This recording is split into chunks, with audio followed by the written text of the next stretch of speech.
Hello बच्चों, कैसे हैं आप? उम्मीद करता हूँ अच्छे होंगे और अपनी पढ़ाई कर रहे होंगे। जैसे कि आज हम स्टार्ट करेंगे जैव विविधता।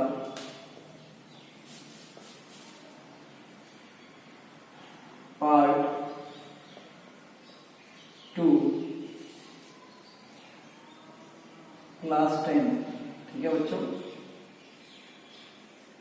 तो जैव विविधता में आज बच्चों हम क्या पढ़ेंगे कि कैसे कल हमने पढ़ चुके थे जैव विविधता का परिचय, आवश्यकता,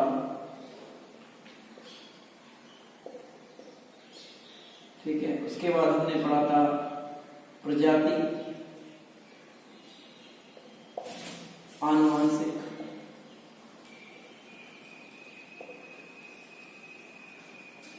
पारिस्थितिक,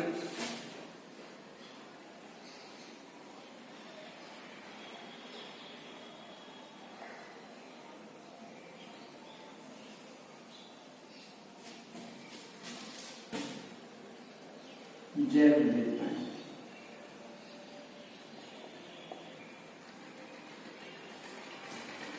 तो ये आप पार्ट 1 में आप पढ़ चुके थे। आज हम बात करेंगे वैश्विक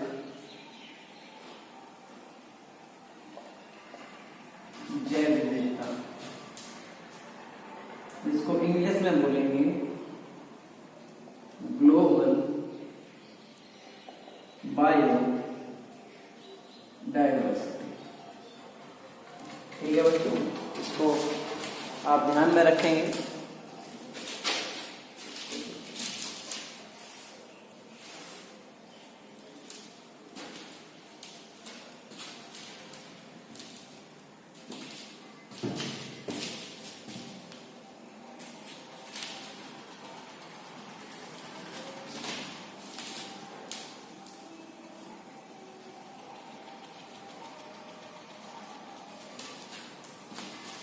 देखिए बच्चों, जैव विविधता सीधी बात है कि जीवों के मध्य जो असमानताएं हैं, विभिन्न लक्षण हैं, डिफरेंट कैटेगरीज हैं, उनके रहने का तरीका है, उनके खाने का तरीका, उनका शारीरिक संरचना, उनका कोशिकीय स्तर अंतर है, उनका ऊतकीय स्तर अंतर है। तो इन सब चीजों को समझने के लिए और जानकारी, हमारा दुनिया जैसे पृथ्वी है बहुत ज्यादा बड़ी है, ठीक है। बहुत सारे उसमें सागर हैं, फॉरेस्ट हैं, ठीक है। उन सारे जीवों को हम लोग अभी तक खोज नहीं पाए हैं। तो एक मिलेनियम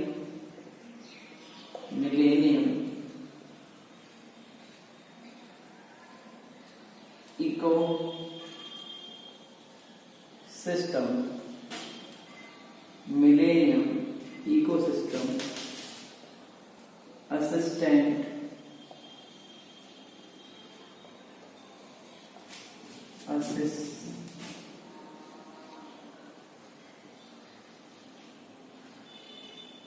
असिस्टेंट की रिपोर्ट के अनुसार,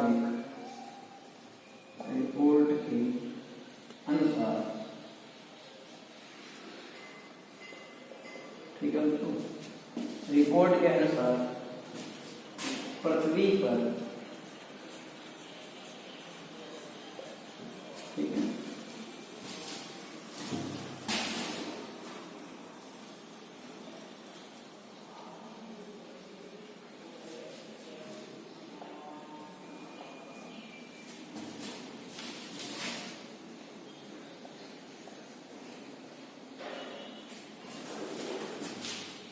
की रिपोर्ट के अनुसार पृथ्वी पर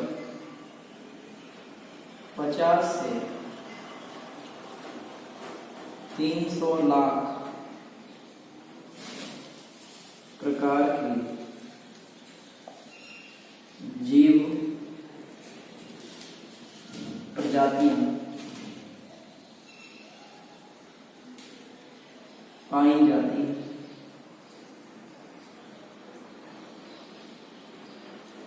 ठीक है बच्चों, जिनमें से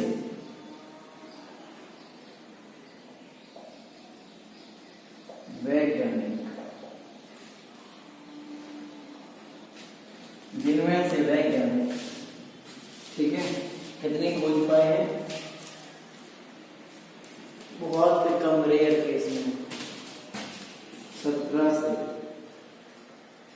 20 लाख, ठीक है, प्रकार की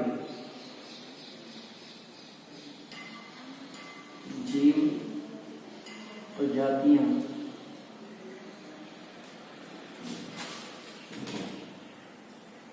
ही खोज पाए, ठीक है। देखिए बच्चों, जैसे कि ग्लोबल, हमने कहा ग्लोबल बायोडाइवर्सिटी यानी वैश्विक जैव विविधता, तो उसमें सीधी सी बात है हमारा विश्व काफी बड़ा है। मैंने बताया उसमें सागर भी है, उसमें फॉरेस्ट भी है, उसमें बहुत सारे पर्वतीय क्षेत्र हैं, बहुत सारे मैदानी घाटी क्षेत्र हैं, ठीक है। इन सब चीजों में होते हुए, क्योंकि हर जगह का इकोसिस्टम अलग होता है, ठीक है। तालाब का इकोसिस्टम अलग होता है, तालाब का पारिस्थितिक तंत्र किससे, उसके पानी, वहाँ के आसपास की चीजें, जो मतलब एक जीव है वो कैसे रहता है। रेगिस्तान में ऊँट क्यों रहता है? अब मैं कहूँगा जम्मू कश्मीर में याक के यानी सांड क्यों रहता है, जिसके बहुत बड़े बड़े बाल होते हैं। जम्मू कश्मीर में भालू सफेद क्यों होता है? तो ये क्यों होता है? क्योंकि हम जो जीव हैं वो परिस्थिति के प्रति, हमारे प्रकृति के प्रति क्रियाएं करते रहते हैं, अनुक्रियाएं करते रहते हैं, और उससे जो हमें मिलता है हम वैसे ही उस चीज में ढल जाते हैं। इसको कहते हैं हैबिटेट्स में ढलना।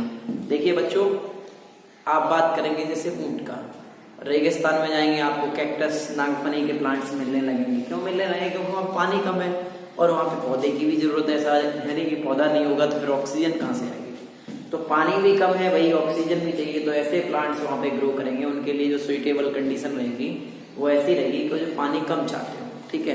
वहाँ ऐसा नहीं है कि हम चावल की खेती कर लें, धान की खेती कर लें, या ऐसा नहीं हो सकता कि केले बहुत ज्यादा हो जाए, नारियल हो जाए, ये सब चीजें नहीं हो सकती बच्चों। तो आपको ये बात ध्यान रखनी है कि एक संस्था है मिलेनियम इकोसिस्टम असिस्टेंट की रिपोर्ट के अनुसार पृथ्वी पर 50 से 300 लाख प्रकार की जीव प्रजातियां पाई जाती हैं, जिनमें से वैज्ञानिक 17 से 20 लाख प्रकार के जीव प्रजातियां ही खोज पाई। यानी अभी बहुत ज्यादा इसमें बायोडाइवर्सिटी में स्कोप है, ठीक है। कोई भी बच्चा जब वैज्ञानिक मतलब रिसर्च करने लगता है, जूलॉजिकल वैज्ञानिक बनता है या बॉटनिकल वैज्ञानिक बनता है, तो उसका स्कोप होता है कि कोई भी जीव है उसको फाइंड आउट करे, ठीक है। जिसके लिए वो उसे क्या पढ़ना पड़ेगा? वर्गीकरण पता होना चाहिए। ये भी हम आगे बताएंगे आपको, आप इसको नोट कर लीजिए फटाफट।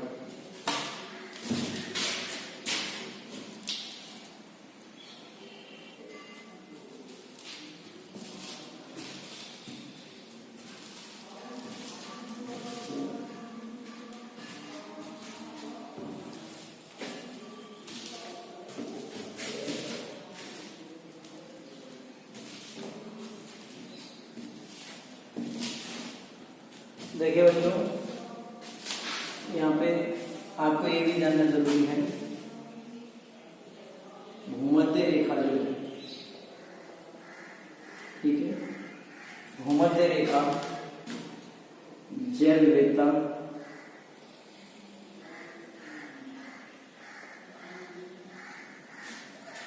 की दृष्टि से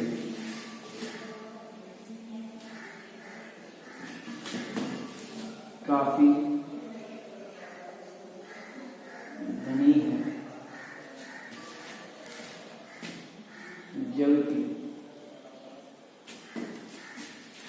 जैसे जैसे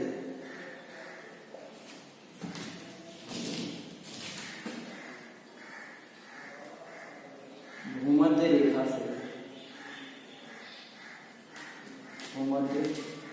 रेखा से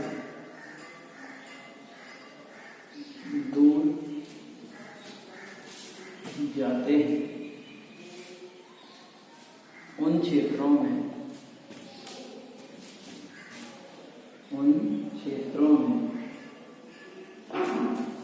जैव विविधता में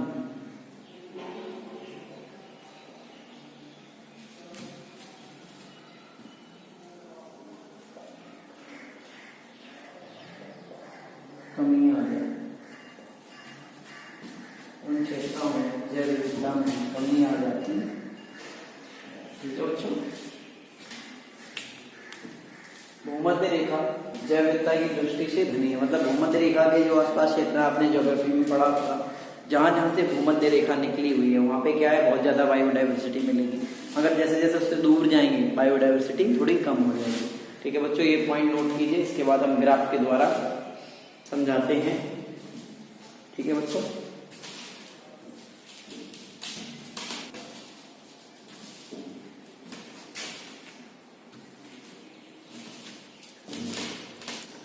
देखिए बच्चों, 1999 में भारत सरकार ने जैव विविधता और पर्यावरण मंत्रालय के मद्देनजर एक सामूहिक कार्यक्रम से एक रिपोर्ट जारी की, जिसमें ये विभिन्न ग्राफ बनाए हैं। ठीक है, इनकी मदद से क्या हो सकता है कि आप जैव विविधता को समझ सकते हैं। ठीक है, उन्होंने दो जगत लिए हैं, ये अलग अलग सेपरेट कर देंगे। ठीक है, एक तरफ है पादप जगत, दूसरी तरफ है जंतु जगत। कितने कितने स्पीसीज कौन कौन से ग्रुप्स में देखे गए हैं। ठीक है बच्चों, जैसे वायरस है, पादप के वायरस कितने हैं, 4000। शैवाल है कितने हैं, एली वगैरह, ये क्या है, 40,000। जीवाणु है 4000। फंगस है 72,000। ये प्रजातियों के नाम है। लाइकेंस जो सिम्बायोटिक नेचर रखते हैं वो कितने, 17,000। ब्रायोफाइटा बहुत ही सिंपल प्लांट्स होते हैं, ये कितने हैं, 16,000। टेरिडोफाइटा सब उनसे उच्चतम होते हैं, वो कितने हैं, 13,000। नग्न बीजी कितने हैं, 750, जिसको क्या बोलते हैं, जिम्नोस्पर्म। ठीक है, आवृत बीजी एंजियोस्पर्म, ये कितने हैं, लगभग 2.5 लाख। जीवाणु बैक्टीरिया कितना, 4,000। ये पादप जगत है, ये पूरे विश्व का है। ये मैप किसका है, पूरे विश्व का।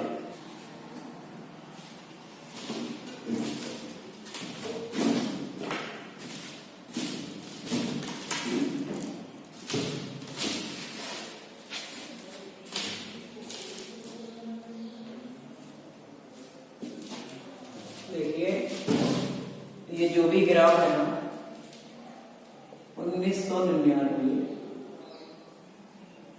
वन मंत्रालय, वन एवं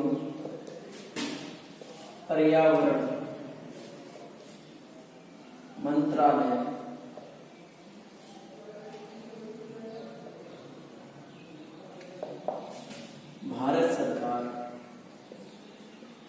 भारत सरकार की रिपोर्ट।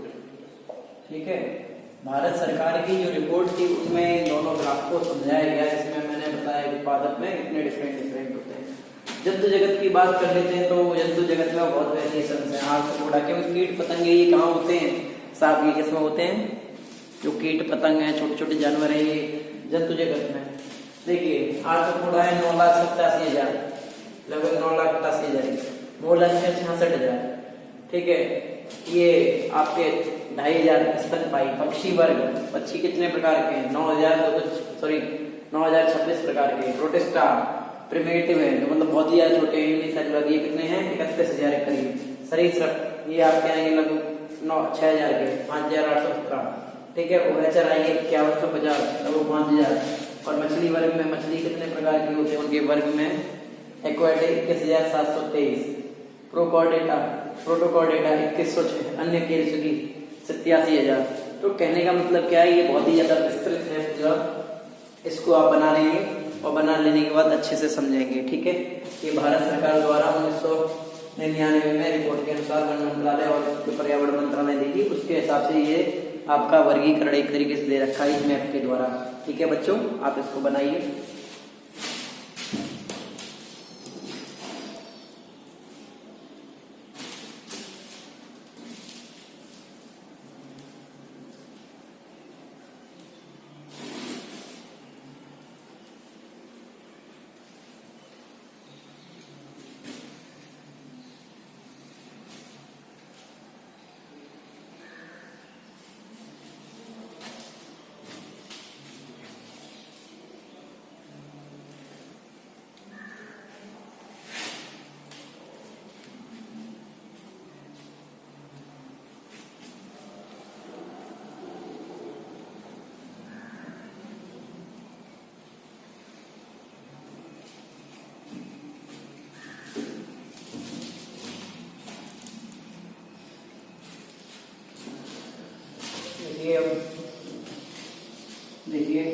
भारत की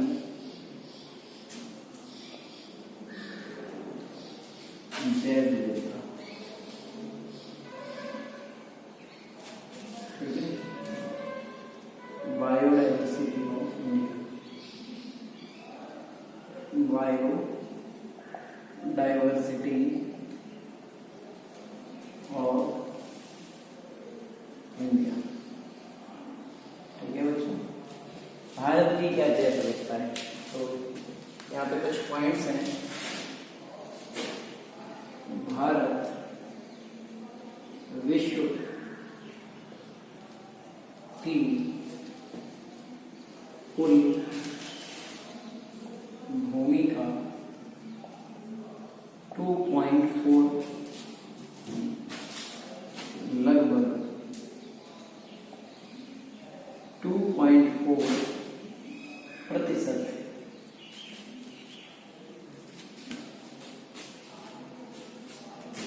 हिस्सा रखता है, ठीक है बच्चों। दूसरा पॉइंट देखिए, जैव विविधता, जैव विविधता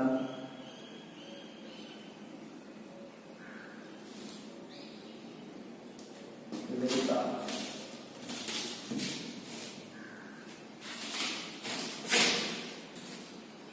के अनुसार भारत विश्व की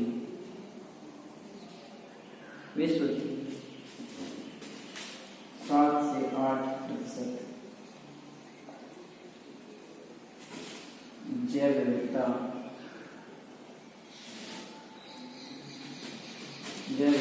का हिस्सा विश्व की 7 से 8% जैव विविधता का हिस्सा रखता है, ठीक है। इनका मतलब क्या है, देखो पूरी विश्व जैसे है, पूरा विश्व एक गोला है, ठीक है, ये पूरी भूमि है, तो इसका मात्र 2%, ये कितना हो गया, मान लो 2.4%, इतनी तो हमारे पास क्या है, जमीन, ठीक है। मगर पूरा विश्व है, इसका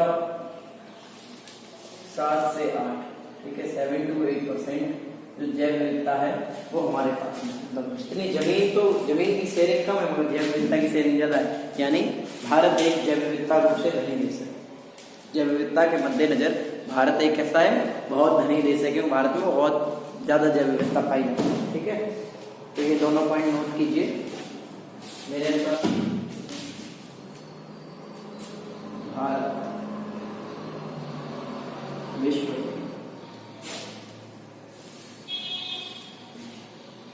सत्रह बृहद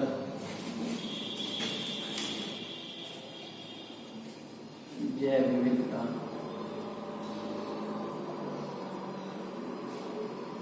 वाले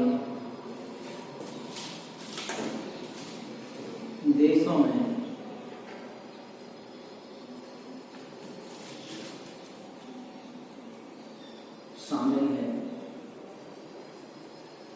शामिल है क्योंकि क्या बच्चों 17 बृहद जैव विविधता वाले देशों में शामिल है क्योंकि भारत में लगभग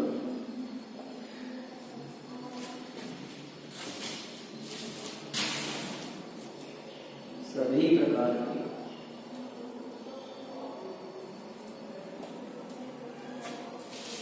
पारिस्थितिक तंत्र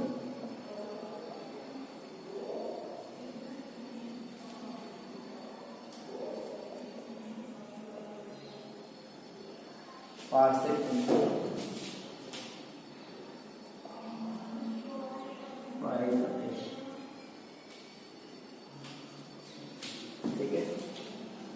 भारत विश्व के 17 बृहद जैव विविधता वाले देशों में शामिल है क्योंकि भारत में लगभग सभी प्रकार के पारिस्थितिक तंत्र पाए जाते हैं। वो पारिस्थितिक तंत्र कौन कौन से मैं ऊपर लिखता हूँ।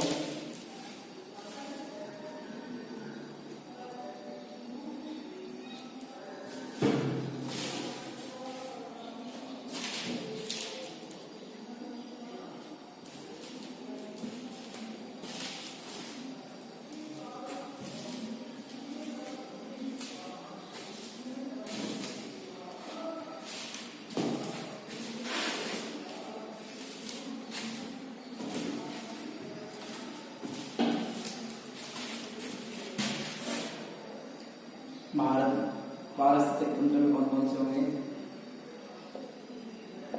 मैदान, पारिस्थितिक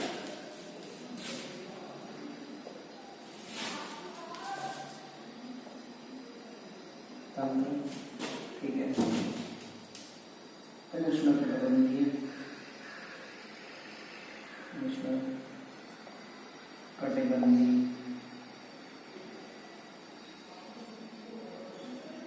वन, शीतोष्ण वन, शीतोष्ण वन, चाहे वो नदियां हों, घाटियां हैं,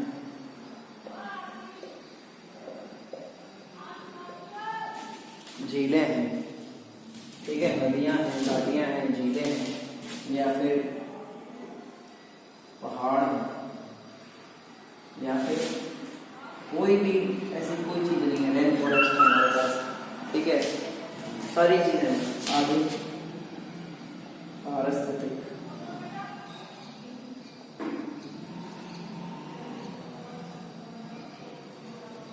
तंत्र,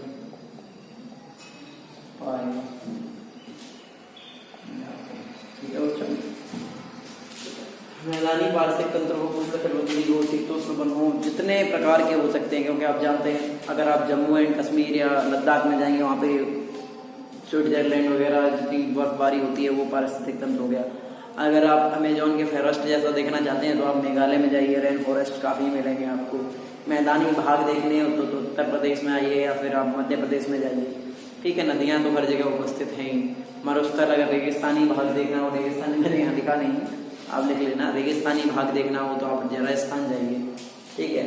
आपको समुद्री का आसपास का इलाका, अगर समुद्री वाले पारिस्थितिकी देखनी है तो आप साथ में चले जाइए। टोटल मिला के हमारा जो देश है, हमारा देश पूरा संपन्न है बायो डाइवर्सिटी यानी जैव विविधता के द्वारा, ठीक है। इस पार्ट में बच्चों हम इतना ही पढ़ाएंगे, अगले पार्ट में इसके आगे बात करेंगे। उम्मीद करता हूँ ये वीडियो आपको अच्छा लगा होगा। Thank you and have a good day.